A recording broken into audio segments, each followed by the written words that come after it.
Assalamualaikum warahmatullahi wabarakatuh. Perkenalkan, saya Eka Istiqomah dengan NIM 2622176. Di sini saya akan menjelaskan tentang teori Krumbles.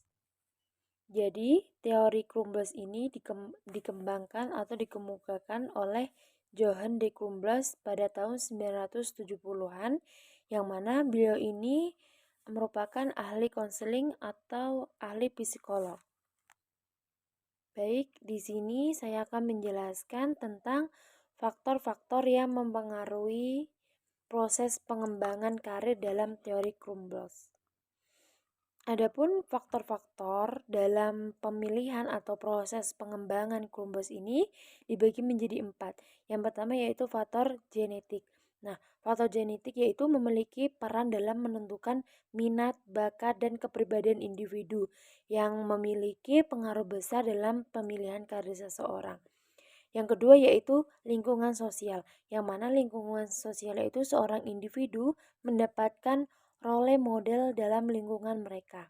Nah, yang ketiga, faktor keberuntungan. Faktor keberuntungan ini menjelaskan bahwasanya individu ini mendapatkan pengalaman atau kejadian yang tak terduga untuk memperoleh atau mengubah jalur karir mereka. Nah, yang keempat yaitu atau yang terakhir faktor keterampilan pembelajaran, yang mana faktor keterampilan pembelajaran ini dapat diketahui dari pengalaman atau eksperimen individu dapat mengembangkan potensi yang ada di dalam diri kita dan keterampilan yang ada di dalam kita yang kita miliki akan dapat memaksimalkan tujuan karir yang sesuai dengan seiring berjalannya waktu. Lanjut, di sini saya juga akan menjelaskan apa sih pengaruh pengalaman belajar terhadap teori Krumbles ini. Jadi pengaruhnya itu sangat penting, yaitu menurutkan jadi pengalaman belajar terhadap pemilihan karir tersebut. Nah, pemilihan karir ini tersebut juga berperan penting dalam membuat atau menentukan keputusan yang mana keputusan yang informan terhadap pemilihan karir individu. Nah, proses ini dia juga berlanjut sepanjang hidup dan juga memungkinkan individu untuk mengadaptasi tujuan karir mereka seiring terjadinya perubahan dalam dunia kerja. Nah, jadi itu penjelasan saya tentang pengaruh pengalaman belajar terhadap teori Krumbles ini. Nah, teori Krumbles ini juga menjelaskan tentang realisasi teori Krumbles terhadap pelayanan konseling di sekolah.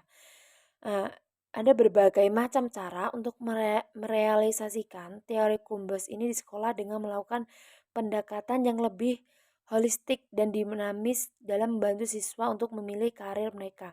Nah, caranya ini dibagi menjadi 5. Yang pertama yaitu kita menyediakan informasi karir. Nah, sebagai konselor, kita dapat menyediakan siswa dengan informasi yang mana informasi ini komprehensif tentang karir yang sedia dan membantu siswa memahami peluang syarat dan juga pengembangan karir di berbagai bidang. Nah, yang kedua yaitu penyuluhan dan orientasi karir. Kita sebagai konselor harus menyelenggarakan sesi penyuluhan orientasi karir yang mana dapat membantu siswa untuk memahami bakat, minat, dan nilai-nilai sendiri. Nah, melalui apa sih? Melalui siswa dapat memperoleh wawasan tentang pendidikan yang bertujuan untuk mencapai tujuan karir mereka. Yang ketiga yaitu pengalaman praktek kerja. Nah, mengapa pengalaman praktek kerja ini dibutuhkan? Karena penting bagi siswa untuk mendapatkan pengalaman praktik kerja yang relevan dengan karir yang dimiliki. Kita sebagai konselor dapat mengatur program kerja yang diminati siswa yang akan memperoleh hasil yang maksimal dari program kerja tersebut. Yang keempat yaitu pengembangan keterampilan. Nah, kita sebagai konselor juga harus mengembangkan keterampilan apa saja yang perlu dipersiapkan diri mereka untuk menghadapi pelayanan konseling ini di tahun yang akan datang. Nah, yang terakhir yaitu pembimbingan individu. Nah, melalui sesi konseling individu, konselor juga dapat membantu untuk mengidentifikasi bakat, minat, dan tujuan mereka dan membantu mereka dalam menggali atau mengeksplorasi potensi yang dimiliki. Mungkin itu saja yang bisa saya jelaskan tentang teori Columbus ini. Saya ucapkan terima kasih. Wassalamualaikum warahmatullahi wabarakatuh.